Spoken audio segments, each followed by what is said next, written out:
বিএনপির ভারপ্রাপ্ত চেয়ারম্যান তারেক রহমানের স্ত্রী ডাক্তার জুবাইদা রহমান শুক্রবার সকালে ঢাকা এসেছেন। সেখান থেকে সরাসরি এভারকেয়ার হাসপাতালে শাশুড়ি খালেদা জিয়াকে দেখতে যান তিনি। এদিকে বিএনপি মহাসচিব জানিয়েছেন, চিকিৎসকেরা নিশ্চিত করলেই খালেদা জিয়াকে এয়ার অ্যাম্বুলেন্সে তোলা হবে। শফিকুল হকের প্রতিবেদন। মেডিকেল বোর্ড সিদ্ধান্ত দিলেও কাতার আমিরের বিশেষ এয়ার অ্যাম্বুলেন্স এসে নাও পৌঁছানোয় বিলম্বিত হচ্ছে বেগম খালেদা জিয়ার লন্ডন যাত্রা। তবে তাকে নিয়ে যেতে এরই মধ্যে ঢাকায় পৌঁছেছেন তারেক রহমানের সহধর্মিণী ডাক্তার জুবাইদা রহমান। শুক্রবার সকালে বাংলাদেশ বিমানের একটি নিয়মিত ফ্লাইটে ঢাকায় নামেন ডাক্তার জুবাইদা। সেখান থেকে সরাসরি এভারকেয়ার হাসপাতালে চিকিৎসাধীন বেগম খালেদা জিয়ার কাছে যান তিনি। এদিকে কারিগরি ত্রুটির কারণে এখনো আসতে পারেনি কাতারের আমিরের বিশেষ এয়ার অ্যাম্বুলেন্সটি। সেটি রওনা হলেই বেগম জিয়ার লন্ডন যাত্রার প্রস্তুতি শুরু হবে। এয়ার অ্যাম্বুলেন্স কোনো আপডেট নাই, এটা অপেক্ষা করছি আমরা। ওরা কোনো আপডেট এখনো জানায়নি। যান্ত্রিক ত্রুটির জন্য দেরি হচ্ছে, এটুকুই শুধু জানিয়েছে। বাদ জুমা নয়াপল্টনে বেগম খালেদা জিয়ার সুস্থতা কামনায় দোয়া মোনাজাতের আয়োজন করে বিএনপি। সেখানে যোগ দিয়ে দলটির মহাসচিব বেগম জিয়ার এই অবস্থার জন্য আওয়ামী সরকারকে দায়ী করেন। ধারণা দেন কবে লন্ডন যেতে পারেন বেগম খালেদা জিয়া। চিকিৎসকরা প্রাণপণে চেষ্টা করছেন এবং আশা করছেন যে তিনি আগামীকাল যদি আপনার এয়ার অ্যাম্বুলেন্স এসে পৌঁছায় কাতার থেকে, তাহলে আগামী পরশু অর্থাৎ রোববার তাকে লন্ডনে নিয়ে যাওয়া সম্ভব হবে। তবে তিনি এখনও গুরুতর অসুস্থ, সেই কারণে তিনি ফ্লাই করতে পারবেন কিনা সেটা ডাক্তাররা নিশ্চিত করলেই তাকে ফ্লাই করে নিয়ে যাওয়া হবে অ্যাম্বুলেন্সে করে। গত 23 নভেম্বর থেকে এভারকেয়ার হাসপাতালে চিকিৎসাধীন রয়েছেন বেগম খালেদা জিয়া। সেখানে শারীরিক অবস্থার অবনতি হলে 27 নভেম্বর তাকে সিসিইউতে নেওয়া হয়। টানা 9 দিন ধরে সেখানেই চিকিৎসাধীন রয়েছেন সাবেক এই প্রধানমন্ত্রী। শফিকুল হক, 71, ঢাকা। রাজধানীর এভারকেয়ার হাসপাতালে দেশি বিদেশি বিশেষজ্ঞদের সমন্বয়ে গঠিত মেডিকেল বোর্ডের অধীনে খালেদা জিয়ার চিকিৎসা চলছে। এ বিষয়ে সবশেষ খবর জানাতে আমাদের সাথে এভারকেয়ার হাসপাতালের সামনে থেকে যুক্ত হচ্ছেন সহকর্মী মাহিলা ইসলাম। মাহিলা, বিএনপি চেয়ারপারসনের শারীরিক অবস্থার নতুন আর কোনো আপডেট আছে কিনা আপনার কাছে? সবকিছু মিলিয়ে সেখানে কি অবস্থা দেখছেন জানাবেন। মেহজাবিন, আপনাকে ধন্যবাদ। আমি এখন আছি রাজধানী এভারকেয়ার হাসপাতালের সামনেই। নতুন করে তথ্য যদি বলতে যাই, তাহলে আমরা দলীয় সূত্রে যদি জানতে পেরেছি যে কিছুক্ষণের মধ্যে হয়তোবা দলের মহাসচিব মির্জা ফখরুল ইসলাম আলমগীর আসবেন বিএনপি চেয়ারপারসন বেগম খালেদা জিয়াকে দেখতে, এবং সেই সাথে কিন্তু ভারপ্রাপ্ত চেয়ারম্যান তারেক রহমানের স্ত্রী ডাক্তার জুবাইদা রহমানেরও কিন্তু আসার কথা রয়েছে, এখানে আসবেন এবং মেডিকেল বোর্ডের সাথে হয়তোবা কোনো একটি মিটিং করবেন, এরকম একটি কথা আমরা শুনেছি। কিন্তু সেটা অবশ্য নিশ্চিত বলছি না, কারণ যেহেতু তাদের মিডিয়া সেল থেকে এখনও সেটা নিশ্চিত করা হয়নি। আর নতুন করে আর যদি বলতে যাই, তাহলে আজকে হয়তো সেই আনুষ্ঠানিকভাবে সংবাদ সম্মেলন করে বেগম খালেদা জিয়ার যে শারীরিক অবস্থা সেটি হয়তোবা বলা হতেও পারে বা নাও হতে পারে। তবে সবাই ধারণা করা হচ্ছে হয়তোবা বলা হবে। যতক্ষণ পর্যন্ত আসলে নতুন করে কোনো রকমের সংবাদ সম্মেলন করে তার শারীরিক অবস্থার কথা বলা হচ্ছে না, তখন পর্যন্ত আমরা বলতে পারি তার অবস্থা একই অপরিবর্তিত রয়েছেন, তিনি চিকিৎসা গ্রহণ করতে পারছেন এবং তার শারীরিক অবস্থা একই রয়েছে, অপরিবর্তিত। আর আগামীকাল কাতারে এয়ার অ্যাম্বুলেন্স সেটি আসলে ঢাকায় এসে পৌঁছানোর কথা রয়েছে, এবং রবিবার বেগম খালেদা জিয়ার দুপুর নাগাদ আসলে বাংলাদেশ থেকে লন্ডনের উদ্দেশ্যে যাত্রা করার কথা আমরা শুনতে পেরেছি দলীয় সূত্রে। তো আসলে নতুন করে বলতে গেলে এটি হচ্ছে এভারকেয়ার হাসপাতালের সামনে থেকে আমার কাছে সবশেষ তথ্য। মেহজাবিন, ধন্যবাদ যুক্ত হওয়ার জন্য। নিশ্চয়ই পরবর্তীতে আপনার সাথে আবারও যুক্ত হয়ে আমরা সেখানকার আপডেট জানবো। দর্শক, এভারকেয়ার হাসপাতালের সামনে থেকে যুক্ত ছিলেন সহকর্মী মাহিলা ইসলাম। বিএনপি চেয়ারপারসন খালেদা জিয়াকে চিকিৎসার জন্য লন্ডনে নিয়ে যেতে কাতার সরকারের ব্যবস্থাপনায় জার্মানি থেকে এয়ার অ্যাম্বুলেন্স আসছে ঢাকায়। ঢাকাস্থ কাতার দূতাবাসের পাঠানো এক বার্তায় জানানো হয়, শনিবার বিকেলে এই এয়ার অ্যাম্বুলেন্স ঢাকায় পৌঁছাতে পারে। এর আগে উন্নত চিকিৎসার জন্য সাবেক প্রধানমন্ত্রী খালেদা জিয়াকে কাতারের আমিরের বিশেষ এয়ার অ্যাম্বুলেন্সে করে লন্ডনে নিয়ে যাওয়ার কথা ছিল, কিন্তু কারিগরি জটিলতায় তা সম্ভব না হওয়ায় এই বিকল্প ব্যবস্থা করছে কাতার সরকার। দূতাবাসের পাঠানো বার্তায় বলা হয়, জার্মানির এয়ার অ্যাম্বুলেন্স কোম্পানি হলেও ভাড়া থেকে যাবতীয় ব্যবস্থাপনা করছে কাতার। এয়ার অ্যাম্বুলেন্সটি আগামীকাল শনিবার বিকেলে 5টায় অবতরণ করবে এবং এ সংক্রান্ত প্রয়োজনীয় প্রক্রিয়া ইতোমধ্যে শেষ হয়েছে। এদিকে বিএনপির মহাসচিব মির্জা ফখরুল ইসলাম আলমগীর জানিয়েছেন, চিকিৎসকরা নিশ্চিত করলেই বিএনপি চেয়ারপারসনকে এয়ার অ্যাম্বুলেন্সে তোলা হবে। শুধু একটি দলের নামের সাথে ইসলামিক শব্দ লাগালেই ইসলামিক হয়ে যায় না। কাজের মধ্যে ইসলাম থাকতে হয়, মনের মধ্যে ইসলাম থাকতে হয়, রাজনীতির ভেতরও ইসলাম থাকতে হয়, এমন মন্তব্য করেছেন বিএনপির যুগ্ম মহাসচিব শহীদ উদ্দিন চৌধুরী আনি। শুক্রবার লক্ষ্মীপুর চকবাজার জামে মসজিদে জুম্মার নামাজ শেষে দোয়া মাহফিল অনুষ্ঠানে তিনি কথা বলেন। অ্যানি আরও বলেন, মানুষ বিএনপির দিকে তাকিয়ে আছে, তাই জনগণের প্রত্যাশা পূরণ করতে নেতাকর্মীদের সুশৃঙ্খল ও সমঝোতা বজায় রাখতে হবে। দোয়া মাহফিল শেষে অ্যানি দেশবাসীর কাছে বেগম খালেদা জিয়ার রোগ মুক্তি ও দীর্ঘায়ু কামনা করেন।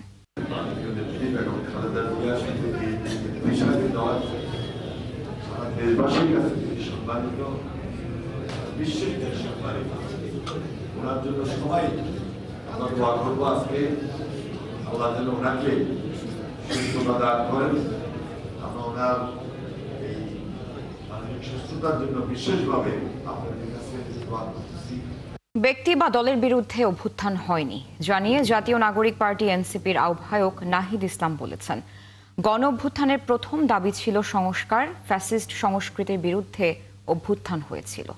রাজধানীর একটি হোটেলে এক সেমিনারে তিনি বলেন, 2024-এর অভ্যুত্থানের প্রতিশ্রুতি না রাখলে দেশ ধ্বংসের দিকে যেতে পারে।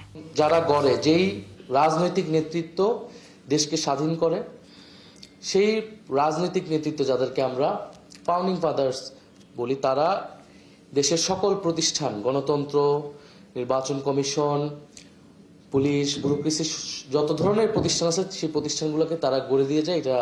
এটা থাকে প্রথম ধাপ, প্রথম এই সুযোগটা তখন কিন্তু থাকে। স্বাধীনতার পরের ইতিহাস আপনারা জানেন, আমরা ওই সুযোগ কিন্তু মিস করেছি। সেই সময় যারা রাজনৈতিক নেতৃত্বে ছিল তারা ব্যর্থ হয়েছে। পরবর্তী যে নেতৃত্ব এসেছে, জিয়াউর রহমানের সময় তিনি চেষ্টা করেছেন, কিন্তু তিনি এসেছিলেন সেনা অভ্যুত্থানের মাধ্যমে, ফলে গণতান্ত্রিক যে প্রক্রিয়ায় সেটাকে দেশকে পুরোপুরি তিনি নিয়ে যেতে পারেননি। দেশের প্রাতিষ্ঠানিক সংস্কার, যেটা প্রাতিষ্ঠানিক ভিত্তি তৈরি হয়নি। আওয়ামী লীগ না পারলেও জাতীয় পার্টিকে আসন্ন সংসদ নির্বাচনে অংশ নিতে বাধা দেবে না সরকার। প্রধান উপদেষ্টা প্রেস সেক্রেটারি ৭১কে জানান, আইনগতভাবে নিবন্ধিত সব রাজনৈতিক দলই অংশ নিতে পারবে আগামী জাতীয় নির্বাচনে। এদিকে জিএম কাদেরের নেতৃত্বাধীন জাতীয় পার্টি বলছে, শুধু লেভেল প্লেইং ফিল্ড থাকলেই নির্বাচনে অংশ নেবে তারা। আরও জানাচ্ছেন মোহন ইসলাম। 2014 সালের একতরফা নির্বাচনে আওয়ামী লীগের সঙ্গী হয়ে ভোট করে এইচ.এম. এরশাদের জাতীয় পার্টি সংসদে ভূমিকা রাখে বিরোধী দল হিসাবে। তবে দলের অনেকেই পুরস্কার স্বরূপ জায়গা পায় হাসিনার মন্ত্রিসভায়। তখন আওয়ামী লীগের সাথে জাতীয় পার্টির মতোই ছিল জাসদ, ওয়ার্কার্স পার্টি সহ বাকি 13 দল। গেল 17 বছরে আওয়ামী লীগের সব ধরনের সিদ্ধান্তে এক হয়ে কাজ করেছে দলগুলো। হাসিনা সরকারের পতনের পর ঐক্যমত্য কমিশন, সরকার, নির্বাচন কমিশনের কোনো আলোচনাতেই রাখা হয়নি দলগুলোকে। এমনকি জাতীয় পার্টি সহ এ দলগুলোকে নিষিদ্ধ করার দাবিও করেছে অনেকে। তবে আনুষ্ঠানিক বিভিন্ন প্রক্রিয়া, জুলাই সনদ এবং ইসি সংলাপে না ডাকলেও ভোট করা নিয়ে আর কোনো বাধা দিতে চায় না অন্তর্বর্তী সরকার। না, আমি তো আইনের উপরে কথা বলে, কোন কথা, আইন তো তাদেরকে বাধা দেয়নি ইলেকশন করার ক্ষেত্রে। বাধা কি দিয়েছে? সেটা তো বাধা দেয়নি। তবে আওয়ামী লীগের বিষয়ে সরকারের অবস্থান স্পষ্ট বলে জানালেন তিনি, রিফাইন্ড বা অন্য কোনো নামেও দলটি নির্বাচনে অংশ নিতে পারবে না। আওয়ামী লীগের অ্যাক্টিভিটিস ব্যান্ড, আওয়ামী লীগের পক্ষে আগামী ইলেকশন করতে পারবে না। এই বিষয়ে কোনো ধরনের কোনো ব্যান্ডটা তো উইথড্র করা হয় না। রিফাইন আওয়ামী লীগ নামে কিছু আছে কিনা সেটাই তো আমি জানি না। এদিকে নির্বাচনে অংশ নেওয়ার আগ্রহের কথা জানিয়েছে জাতীয় পার্টি। তবে নির্বাচনী পরিস্থিতি দেখেই সিদ্ধান্ত নিতে চায় দলটি। মাঠের পরিস্থিতি জরিপ করে, আইন শৃঙ্খলা বাহিনীর পারফরমেন্স দেখে, দেশের নিরাপত্তা, প্রার্থীর নিরাপত্তা, ভোটারদের নিরাপত্তা, সমর্থকদের নিরাপত্তা, পোলিং এজেন্টদের নিরাপত্তা, এগুলো সবকিছু দেখে তারপরে আমরা চূড়ান্ত সিদ্ধান্ত নিব। আর মুক্তিযুদ্ধের পক্ষের কারো সাথে জোট করার আগ্রহের কথাও জানায় জাপা। যদি আমরা দেখতে পারি নির্বাচন। মোহন ইসলাম, ৭১, ঢাকা। তথাকথিত -4 নিয়ে গুজব ছড়ানো হচ্ছে। শুক্রবার মাগুরায় এক অনুষ্ঠানে এমনটা জানান প্রধান উপদেষ্টার প্রেস সেক্রেটারি শফিকুল আলম। তিনি বলেছেন, জাতীয় সংসদ নির্বাচন হবে 15 ফেব্রুয়ারির মধ্যেই। এতে অংশ নেবে নিবন্ধিত সব দলই। আবারও বলেন, কোনো অপশক্তি নির্বাচন ঠেকাতে পারবে না। আরও জানাচ্ছেন ফরহাদ ইবনে মালিক। রাজনীতির অলিতে গলিতে এবার জোর আলোচনা -4 নিয়ে। এ নিয়ে গুঞ্জন ডালপালা মেলে 3 বারের সাবেক প্রধানমন্ত্রী বেগম খালেদা জিয়া আবারও অসুস্থ হবার পর তার সন্তান তারেক রহমান দেশে না ফেরায়। মাগুরায় এক ফুটবল টুর্নামেন্টের উদ্বোধনী অনুষ্ঠানে প্রধান উপদেষ্টার প্রেস সেক্রেটারি বলেন, তথাকথিত -4 নিয়ে গুজব ছড়ানো হচ্ছে। যারা -4 এর কথা বলছে তারা দেখবেন যে ওরা স্বৈরাচারের দোসরের মতোই ছিল। আমরা কোনো -4 এর কোনো কথা আমরা বলেছি? এই কথাটা যারা আনছেন তারা ওই যে স্বৈরাচারের দোসরের মতো কথা বলছেন। আমি স্পষ্টভাবে বলতে চাই, কোনো -4 এর কোনো ইয়ে নেই। আমরা কাউকে মাইনাস করেছি? যিনি মাইনাস হয়েছেন তিনি হত্যাযজ্ঞ করে মাইনাস হয়েছেন। এ সময় এক প্রশ্নের প্রেস সচিব জানান, 15ই ফেব্রুয়ারির নির্বাচন কেউ ঠেকাতে পারবে না। ইনশাল্লাহ 15ই ফেব্রুয়ারির মধ্যে ইলেকশন হবে। এদিকে দণ্ডপ্রাপ্ত জুলাই হত্যাকারীদের ফিরিয়ে আনাই সরকারের মূল লক্ষ্য বলেও জানান তিনি। আমরা চাই যে তারা বাংলাদেশে তাদেরকে এক্সট্রাডিশন করা হোক। যে করা হলে আমরা যেটা করব যে তারা অবশ্যই তাদের অ্যাপিল করার রাইট আছে, অ্যাপিল করবেন, বাট তাদের যাতে দ্রুত রায়টা কার্যক্রম করা যায় বাংলাদেশ দেশীয় নিয়ম এবং আন্তর্জাতিক নিয়ম মেনে, সেটা আমরা করব। যাদের হাতে রক্ত আছে তাদের প্রত্যেককে বাংলাদেশে আমরা ফিরিয়ে আনবো। এটা আমাদের শহীদদের কাছে আমাদের দায়। এছাড়া আগামী নির্বাচনে জাতীয় পার্টির অংশগ্রহণ নিয়েও কোনো সমস্যা নেই বলে জানান শফিকুল আলম। জাতীয় পার্টি যদি ইলেকশন করতে চায় সেটা তাদের ইচ্ছা। ফরহাদ ইবনে মালিক, 71, ঢাকা। বিএনপি চেয়ারপারসন বেগম খালেদা জিয়ার অসুস্থতার সঙ্গে ফেব্রুয়ারি নির্বাচনের কোনো সম্পর্ক নেই বলে মন্তব্য করেছেন দলটির নেতা আমির খসরু মাহমুদ চৌধুরী। শুক্রবার তিনি আরও জানান, চিকিৎসকদের সবুজ সংকেত পেলেই বেগম জিয়াকে চিকিৎসার জন্য লন্ডন নেওয়া হবে। অন্যদিকে আরেক নেতা জয়নুল আবদিন জানান, সাবেক প্রধানমন্ত্রীর অসুস্থতার জন্য ফ্যাসিস্ট হাসিনা সরকারই দায়ী। আরও জানাচ্ছেন হিমেল মাহবুব। বিকালে তরুণদের রাষ্ট্রভাবনা নিয়ে এক অনুষ্ঠানে যোগ দেন বিএনপির অন্যতম নীতি নির্ধারক আমির খসরু মাহমুদ চৌধুরী। পরে তিনি সাংবাদিকদের সাথে কথা বলেন। জানান, বেগম জিয়ার অসুস্থতার সঙ্গে নির্বাচনের কোনো সম্পর্ক নেই। খালি গণতন্ত্রের জন্য, গণতান্ত্রিক অর্ডারের জন্য ত্যাগ স্বীকার করেছেন, জেল কেটেছেন, মৃত্যুর মুখে লড়ছেন। এখন উনি খালেদা জিয়া, উনি সবচেয়ে যদি কেউ বেশি দ্রুত নির্বাচন চায় সেটা হচ্ছে দেশনেত্রী বেগম খালেদা জিয়া। এই মুহূর্তে নির্বাচন পিছানোর প্রশ্নটা আসলো করছি। এদিকে জাতীয় প্রেস ক্লাবের সামনে ঢাকার সেনবাগ জাতীয়তাবাদী ফোরামের উদ্যোগে এক দোয়া মাহফিলে অংশ নিয়েছেন সাবেক বিরোধী দলীয় চিফ হুইপ জয়নুল আবেদিন ফারুক। তার মতে, দেশের এমন সংকটময় মুহূর্তে খালেদা জিয়ার প্রয়োজনীয়তা সবচেয়ে বেশি। যাকে অসুস্থ করে তুলেছেন ফ্যাসিস্ট সরকার, বিনা কারণে তাকে জেলে পাঠানো হয়েছে। যে নেত্রী 16 বছর ধরে সরকারের ফ্যাসিস্ট সরকারের বিরুদ্ধে লড়াই করেছেন, সেই নেত্রী আজকে অসুস্থ। তাই আমরা আজকে সবাই আল্লাহর দরবারে এই দিনে, পবিত্র জুমার দিনে, আমার মা, বাংলাদেশের মা, গণতন্ত্রের মা বেগম খালেদা জিয়ার জন্য দোয়া করব। তিনি আরও বলেন, যারা আগে সমালোচনা করত তারাই এখন বিএনপি চেয়ারপারসনের জন্য দোয়া করছেন। সবাই দোয়া করছেন বেগম জিয়া সুস্থ। হিমেল মাহবুব, 71, ঢাকা। নির্বাচনের আগে ভারী অস্ত্র উদ্ধারের অভিযান চলবে। এ ব্যাপারে সরকারের কোনো ব্যর্থতা নেই বলে দাবি করেছেন স্বরাষ্ট্র উপদেষ্টা জাহাঙ্গীর আলম চৌধুরী। শুক্রবার সকালে পূর্বাচলে ফায়ার সার্ভিসের ট্রেনিং গ্রাউন্ডে ভলান্টিয়ার সম্মাননা অনুষ্ঠানে এ কথা বলেন উপদেষ্টা। এ সময় দুর্যোগ মোকাবেলায় 55,000 ভলান্টিয়ারকে ট্রেনিং দেওয়ার কথা জানান তিনি। যে কোনো সময় ফায়ার সার্ভিসের পাশে ভলান্টিয়াররা পাশে থাকবে সে প্রত্যাশা করেন তিনি। ভলান্টিয়ারদের আরও কিছু সুযোগ সুবিধা বাড়ানোর বিষয়ে সরকার ভাবছেন বলে জানান উপদেষ্টা। পুলিশ কমিশনে অধ্যাদেশ প্রসঙ্গে তিনি বলেন, আইন করা হয়েছে মানুষকে সেবার জন্য। এ সময় বিডিআর বিদ্রোহের তদন্ত রিপোর্ট নিয়ে প্রশ্ন করলে বিষয়টির উত্তর দেননি জাহাঙ্গীর আলম চৌধুরী। এখানে সরকারের কোনো ব্যর্থতা নাই, উদ্ধার হচ্ছে এবং উদ্ধার হতে থাকবে। আইন করা হয় জনগণকে সেবা দেওয়ার জন্য। এই আইনটা করা হয়েছে জনগণ যেন সেবা পায়, জনগণের সেবার জন্য।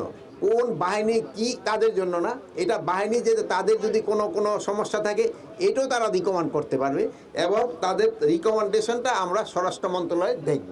ত্রয়োদশ জাতীয় সংসদ নির্বাচন নিয়ে ভোলায় নারীদের রয়েছে ব্যাপক আগ্রহ। নতুন ভোটার থেকে শুরু করে সব পর্যায়ে নারীরা দ্রুত শান্তিপূর্ণ একটি নির্বাচন দেখতে চান।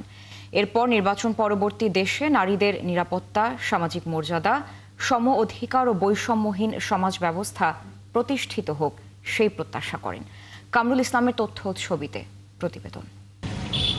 দ্বীপ জেলা ভোলায় এখন বইছে নির্বাচনী হাওয়া। নির্বাচন কেমন হবে, কোন প্রার্থী নির্বাচিত হলে এলাকার উন্নয়ন হবে, বিশেষ করে নারীদের প্রত্যাশা ও অধিকার প্রতিষ্ঠা হবে, এসব নিয়ে চলছে নানা বিশ্লেষণ। ভোটারদের মধ্যে শিক্ষার্থী ও নতুনদের প্রত্যাশা দ্রুত নির্বাচনের।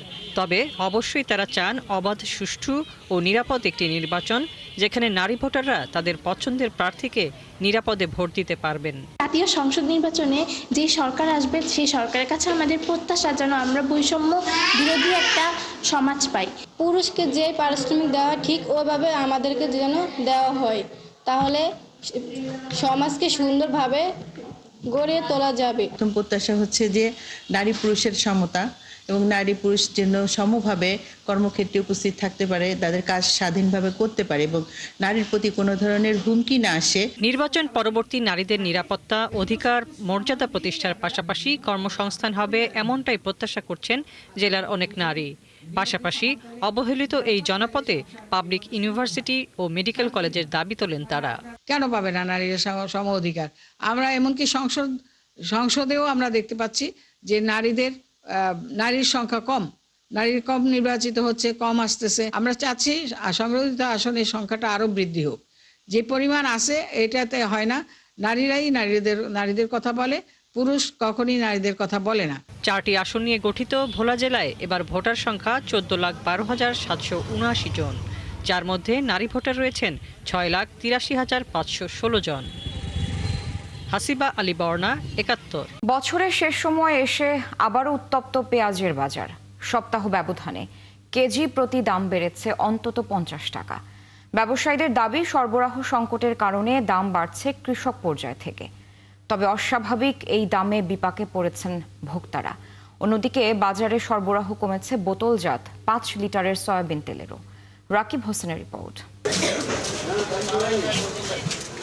ঢাকার শান্তিনগর বাজার সাপ্তাহিক ছুটির দিনে বেশ জমজমাট। চাল ডাল থেকে শুরু করে বেশিরভাগ নিত্যপণ্যের দামে পরিবর্তন দেখা না গেলেও অস্বাভাবিকভাবে বেড়েছে পেঁয়াজের দর। পুরনো পেঁয়াজ বিক্রি হচ্ছে 160 টাকা পর্যন্ত, যা গেল শুক্রবারে ছিল 100 টাকার ঘরে। আজকে 2 দিন আগে কিনা গেছি 110 টাকা, বাড়িতে থেকে এখন সকালে আসছি, এখন শুনতেছি যে 150 টাকা। এখন আমরা কিভাবে বিক্রি করবো? আমি গতকালকেও পেঁয়াজ কিনছি 110 টাকা দা, আজকে অর্ডার দিলাম হচ্ছে 150। আমি বললাম যে পেঁয়াজ নেব না। হঠাৎ করে আজকে দেখি 150 টাকা, 160 টাকা। আমি 160 টাকারটা নিলাম, কিন্তু নেওয়ার কথা ছিল 5 কেজি, আমি কমে মাত্র 2 কেজি নিয়েছি। টিসিবির হিসাবে গতকাল ঢাকার বাজারগুলোতে সর্বোচ্চ 130 টাকা দরে বিক্রি হয় প্রতি কেজি পেঁয়াজ। গেল বছর একই দাম ছিল পণ্যটির, কিন্তু একদিনের ব্যবধানে আরও 30 টাকা বাড়ায় বিপাকে পড়েছেন ভোক্তারা। বর্তমানে বাজারে পাতাসহ পেঁয়াজ বিক্রি হচ্ছে কেজি 60 টাকা দরে। পুরানো পেঁয়াজটা এখন সিজনও শেষ, আর ওটা অনেক ভালো, ওজনে বেশি, এটা ওজনে কম, তার জন্য কম বেশি। পুরান পেঁয়াজটা কমে যাওয়ার কারণে দাম মার্কেটে বাড়ে। গত সপ্তাহে যখন পেঁয়াজ নিলাম তখন নিলাম 130 টাকা, এই পেঁয়াজটা নিলাম 130 টাকা, আজকে দেখছি 160 টাকা। তো এইটা কিভাবে করবো? এটা স্বাভাবিক কে বলবো, আমি ঠিক বুঝতে পারতেছি। কারণ বাজার ঘুরে দেখা যায় পেঁয়াজের সরবরাহ তুলনামূলক কম। ব্যবসায়ীরা জানান মজুদ কমায় দাম বেড়েছে কৃষক পর্যায় থেকে। নতুন পেঁয়াজের সরবরাহ না বাড়লে দাম আরো বাড়ার আশঙ্কা করছেন তারা। এখন নতুন পেঁয়াজ না আসা পর্যন্ত, ভরপুর আমদানি না হওয়া পর্যন্ত কিচ্ছু বোঝা যাবে না। পেঁয়াজের বাজার কোথায় যা ঠেকবে বলা যাচ্ছে না। শুধু নতুন পেঁয়াজ ঠেকাইতে পারবে পুরান রে। বাংলাদেশে পার ডে মনে করেন 50-60 গাড়ি করে পেঁয়াজ লাগে, কিন্তু এই তুলনামূলক পার ডে 50-60 গাড়ি পেঁয়াজ হবে না। অন্যদিকে বাজারে সংকট দেখা দিয়েছে 5 লিটারের বোতলজাত সয়াবিন তেলের। সরকারের অনুমোদন ছাড়া কোম্পানিগুলো দাম বৃদ্ধি করায় দোকানে পণ্যটি তুলছেন না খুচরা বিক্রেতারা। রাকিব হোসেন, 71, ঢাকা। মাত্র কয়েকদিনের আমদানি বন্ধের অজুহাতে হিলি স্থলবন্দরে চালের দাম বাড়িয়েছেন আমদানিকারকরা। সপ্তাহ ব্যবধানে প্রতি কেজিতে দাম বেড়েছে 5 থেকে 6 টাকা। আমদানিকারকরা বলছেন আমদানি বন্ধের শেষ মুহূর্তে পরিবহন খরচ বেড়ে যাওয়ায় দাম বেড়েছে। এতে দাম বেড়েছে খুচরা বাজারেও। পাইকারদের দাবি পর্যাপ্ত চাল আমদানি হলেও দাম বাড়ানো হয়েছে। সামিউল ইসলাম আরিফের তথ্য ছবিতে প্রতিবেদন। গত 12ই আগস্ট থেকে শুরু হয়ে সবশেষ 30 নভেম্বর পর্যন্ত ভারত থেকে চাল আমদানির শেষ সময় ছিল। 1 ডিসেম্বর থেকে আমদানি বন্ধ। মাত্র এই কয়েকদিনের আমদানি বন্ধের অজুহাতে হিলি বন্দরে পাইকারিতে চালের দাম কেজিতে 5 থেকে 6 টাকা বাড়ানো হয়েছে। পাইকাররা বলছেন আগের তুলনায় আমদানির শেষ পর্যায়ে চাল আমদানি বেড়েছে। তারপরও আমদানি বন্ধের অজুহাতে চালের দাম বাড়াচ্ছেন আমদানিকারকরা। সরকারি অনুমোদন না থাকায় আপনার 4-5 টাকা বেড়ে গেছে নতুন চালের দাম। আমদানিকারকরা এটা অজুহাত দেখিয়ে দাম বাড়াই দিছে, আর পুরাতন মালের দাম তো আরও বেশি চাচ্ছে। ইন্ডিয়াতে হয়তো কিছু দাম বেশি দিয়ে আমাদেরকে চাল কিনতে হয়েছে, কিন্তু দামটা আসলে 5 টাকা 6 টাকা বৃদ্ধি পায় না। আমদানিকারক আমদানি পর্যায়ে হয়তো 1 টাকা 2 টাকা বৃদ্ধি পেয়েছে। এদিকে আমদানিকারকরা বলছেন 30 নভেম্বর ছিল চাল আমদানির শেষ সময়, তাই দ্রুত চাল ভারত থেকে আনতে গিয়ে পরিবহন খরচ বেড়ে যাওয়ায় দামটা বেড়েছে। 30 তারিখে লাস্ট ডেট হওয়ার কারণে এই চালের কেজির দাম বাড়িয়েছে মোটামুটি 4 থেকে 5 টাকা, কোনো ক্ষেত্রে 2 থেকে 3 টাকা। ব্যবসায়ীদের উপরে ডিপেন্ড করে কে কত টাকায় বিক্রি করতেছে। কেজিতে 4-5 টাকা করে বৃদ্ধি চাইতেছে, এটার কারণে কেনাকাটা একটু সমস্যা হচ্ছে। দামটা সহনীয় পর্যায়ে থাকলে কেনা বেচা আর একটু বাড়ত।